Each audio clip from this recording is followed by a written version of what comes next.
De la știri din surse, Rapid pierde pe teren, dar câștigă în afară lui. Victorie mare la tribunal cu litigi pe cap privind folosirea ilegală, în scop comercial, a versurilor imnului oficial. Clubul Rapid anunță un succes în instanță având ca subiect simbolurile grupării giuleștene. Decizie definitivă privind mărcile Fotbal Club Rapid. Înalta Curte de Casație și Justiție a României a respins astăzi recursurile formulate împotriva deciziilor Curții de Apel București.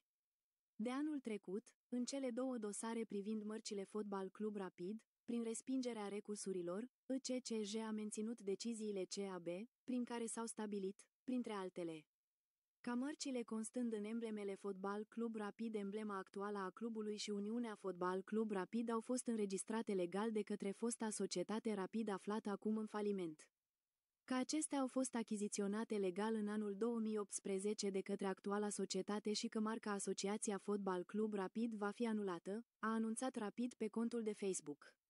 Dacă în birouri este oarecum liniște, pe teren este mai greu.